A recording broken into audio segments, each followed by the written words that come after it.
மதுரைன்னா மீனாட்சி அம்மன் கோயில் மட்டும் கிடையாது. இந்த மண்ணுடைய இன்னொரு அடையாளம் போராட்டம்.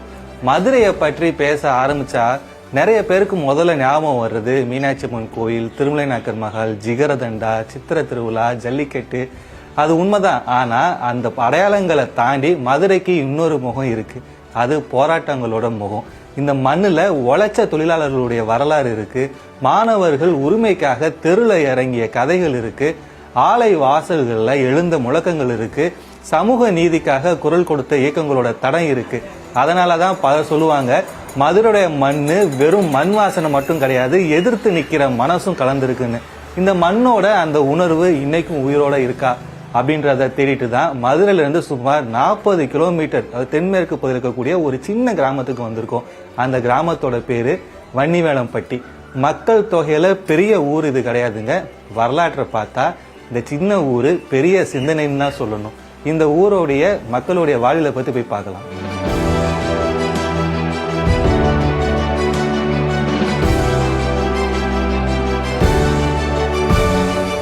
இந்த ஊருக்குள்ள நுழைஞ்ச உடனே இது சாதாரண கிராமம் இல்லைன்னு எல்லாருக்கும் புரிஞ்சிடும். பெருஞ்சுவர்ல சிவப்பு நிற ஓவியங்கள், கதிர் அருவாள் சின்னங்கள், புரட்சியாளர்களுடைய முகங்கள், சில வீடுகள்ல சிவப்பு கொடி, அதே போல பைக்ல வந்துட்டு அருவா சுத்திலுடைய சின்னம், ஸ்டிக்கரு, அதே போல டிஷர்ட்ல வந்து சேக்குவாரோடைய படம், இப்படின்னு நம்மளுடைய ஒங்க திரும்பினாலும் ஒரு சிந்தனையோட தடம் வந்து தெரியும். அது யாராவது இப்ப வரைஞ்சிருப்பாங்களான்னு பார்த்தா அதுதான் கிடையாது. பல தலைமுறைகளா இந்த ஊரோட வாழ்க்கையில கலந்திருக்கக்கூடிய ஒரு அடையாளம். இந்த கிராமத்துல ஒரு நாள் காலையில அந்த ஊருக்குள்ள போய் பாருங்க. ஒரு டீ கடையிலயோ இல்ல ஒரு பொது இடத்துலயோ வந்துட்டு கார்ல் மார்க்ஸ் உட்காந்துருப்பாரு, Lenin, Stalin, Fidel Castro, Jyoti பாசுன்னு எல்லாரும் உட்காந்து டீ குடிச்சுக்கிட்டு ஒரு அரசியல் பேசிட்டு இருப்பாங்க. இதை வெளியிருந்து வந்து பாக்குறவங்களுக்கு ஏதோ ஒரு மேடை கலைஞர்கள் போல தெரியும். ஆனா அது கிடையாதுங்க. இது வந்து கம்யூனிஸ்ட் தலைவர்களுடைய பெயர்களை சூட்டி கொண்ட சாதாரண இந்த பகுதியோட கிராம மக்கள். அவங்களோட பேரு தான் Karl Marx, Lenin, Stalin, Fidel Castro, Jyoti பாசுன்னு வச்சிருக்காங்க. அந்த நிமிஷத்துல நமக்கே ஒரு கேள்வி வரும், ஏன் இந்த பேரை வைக்கணும்னு என்ன காரணம்? இந்த பேருக்கு பின்னாடி என்ன உணர்வு இருக்கு? இதுக்கு பதில் தெரிஞ்சிருக்கணுமா? வாங்க நம்ம நேரடியா போய் அவங்க கிட்ட போய் கேட்கலாம்.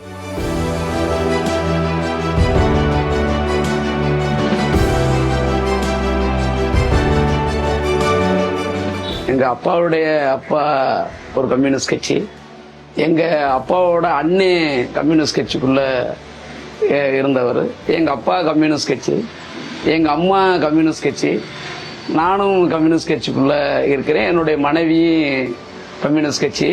என் மகனுக்கு கூட கம்யூனிஸ்ட் கட்சியினுடைய தலைவர்கள் பேரை நம்ம வீட்டில் வைக்கணுன்றதுனால நிருபன் சக்கரவர்த்தின்ட்டு ஒரு மகனுக்கு பேர் வச்சிருக்கிறோம். அதே மாதிரி எங்கள் பக்கத்தில் கம்யூனிஸ்ட் கட்சியினுடைய கட்சி உறுப்பினர் இருக்க ஜானகின்னு சொல்லி சுதந்திர போராட்ட வீரர், திருப்பரங்குன்றம். அந்த அம்மா பேர் ஜானகியம்மான்றதுனால அந்த அம்மா வன்னிவேலம்பட்டிக்கு அடிக்கடி வரும்ன்றதுனால ஜானகியம்மான்னு பேர் வச்சுருக்கோம். அதே மாதிரி சோதிபாசன் சொல்லி எங்கள் அருகாமலே என் பக்கத்து வீட்டில் சோதிபாசன்ட்டு பேர் வச்சிருக்கிறோம். இன்னைக்கும் வந்து பல்வேறு கட்சிகளில் இருந்தாலும் கூட திமுகவில் இருப்பாங்க, திமுகவில் இருந்தாலும் உமானத்துன்னு இருக்கும் பேர், திமுகவில் இருந்தாலும் உமானத்துன்னு இருப்பாங்க, அதிமுகவில் இருந்தாலும் சேகுவரான்னு பேர் இருக்கும். ஏன்னா இது வந்து நாங்கள் வந்து தொண்டு திட்டமாக வந்து கம்யூனிஸ்ட் கட்சிக்குள்ள எங்கள் கிராமத்தில் இன்னைக்கு பல கட்சிகள் உருவாகினாலும் கூட ஒரு கம்யூனிஸ்ட் கட்சி ஒரு சித்தாந்தத்தோடு இருக்கிற ஒரு கிராமமாக இருக்கு. பொதுவாக வன்னிவேலம்பட்டி கிராமம்ன்றது ஒரு செங்கொடி கிராமம். இந்த செங்கொடி கிராமம்ன்றது கடந்த 60-70 ஆண்டுகளாக தொடர்ந்து வந்து விவசாயிகள் சங்கமாக துவங்கி தற்பொழுது மார்க்சிஸ்ட் கம்யூனிஸ்ட் கட்சியில் இன்னைக்கு பல தோழர்கள் இன்னைக்கு இருக்கிறாங்க. அதில் வந்து குறிப்பாக இன்னைக்கு சொன்னோம்னா இன்னைக்கு 1ஆவதுலேருந்து ஒரு 12ஆவது வரைக்கும் வன்னிவேலம்பட்டியில் இருக்குது மேல்நிலை பள்ளியாக. அந்த பள்ளிகளில் எந்த கிளாஸ் ரூமில் நீங்கள் வந்து அட்டண்டன்ஸ் எடுத்தாலும் கூட அதில் வந்து காரல் மார்க்ஸு, அதே மாதிரி லெனின், அதே மாதிரி ராமமூர்த்தி, அதே மாதிரி சங்கரையா, அதே மாதிரி வந்து லெனினா, அதே மாதிரி மார்க்சியா, இப்படி ஏதாவது ஒரு பெயர்கள் வந்து பள்ளிகள்லையும் வரும்.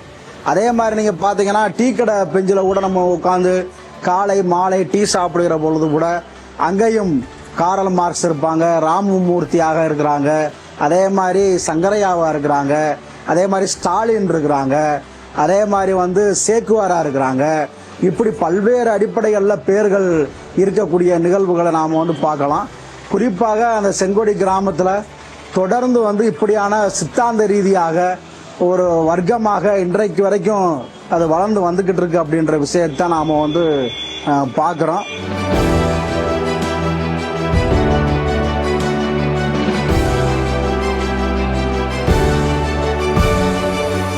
இது வெறும் பேர் வைக்கக்கூடிய விஷயம் மட்டும் இல்ல, தான் நம்பக்கூடிய ஒரு சிந்தனை, ஒரு கொள்கை, ஒரு மனிதநேயத்தை அடுத்த தலைமுறைக்கு கொண்டு போகணும்னு நினைக்கிற ஆசை. இந்த ஊர்ல Karl Marx, Lenin, Stalin, Fidel காஸ்ட்ரோன்ற பேர் வச்சவங்க மட்டும் கிடையாதுங்க. அந்த பேரை பெருமையா கூப்பிடுற மனசும் இருக்கு. அதனாலதான் டீ கடையிலையும் தெருலையும் வீடுகள்லையும் இந்த பேர்களை ரொம்ப இயல்பா வந்து ஒழிக்குது.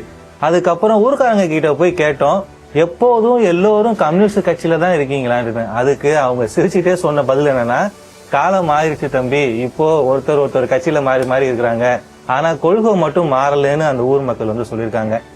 அந்த ஒரு வரி இன்னைக்கு இந்த ஊரே புரிஞ்சுக்க வைக்கணும்னு நினைக்கிறேன். அவங்களுக்கு கம்யூனிஸ்ட்னா தேர்தல் கிடையாது, கொடி இல்ல, கட்சி இல்ல. அடுத்து அவன் பசிச்சா சாப்பாடு கொடுக்கணும், உழைச்சவனுக்கு நியாயமான கூலி கிடைக்கணும், சாதியால மனுஷன் வந்து பிரிஞ்சிருக்க கூடாது, அநீதி நடந்தா தட்டி கேட்கணும். இதுதான் இந்த பகுதிய மக்களுடைய ஒரு சிந்தனையா இருக்கு. கத்தி படத்துல விஜய் சொன்ன அந்த ஒரு வசனம் ஞாபகம் நினைக்கிறேன், நம்ம பசி தீர்ந்த பிறகு மிச்சம் இருக்கக்கூடிய இட்லி அடுத்தனுடையதுன்னு சொல்லிட்டு. அந்த ஒரு வரி சினிமால கைத்தட்டி எல்லாரும் ரசிச்சோம். ஆனா அதையே வாழ்க்கையில வாழ்ந்துட்டு காட்டுற ஒரு கிராமம் இருக்குன்னா அது இந்த வன்னிவேலம்பட்டி கிராமம் தான்.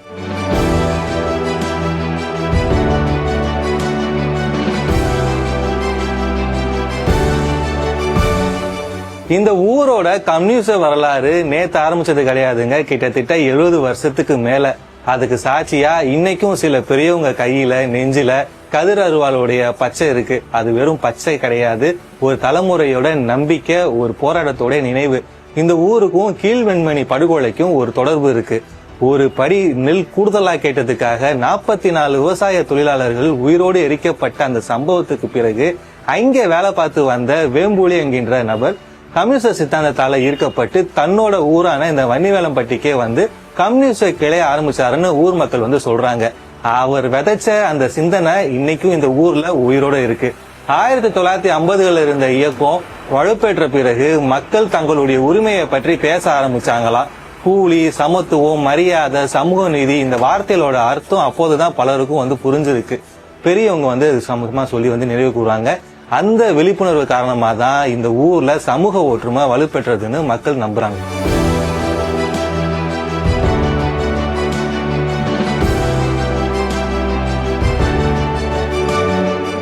உலக கம்யூனிஸ்ட் தலைவர்களுடைய ஒரு வாழ்ந்த உணர்வோட தான் இப்போ நான் இந்த ஊரை விட்டு கிளம்புறேன்.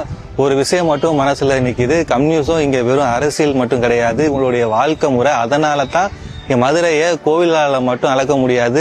இந்த மண்ணோட போராட்ட வரலாறும் உழைப்பாளிகளோட வாழ்க்கையும் வன்னிவேலம்பட்டி மாதிரி சிந்தனை இன்னைக்கும் உயிரோடு இருக்கிற கிராமங்களும் தான் மதுரையோடைய இன்னொரு உண்மையான அடையாளமா பார்க்கப்படுது.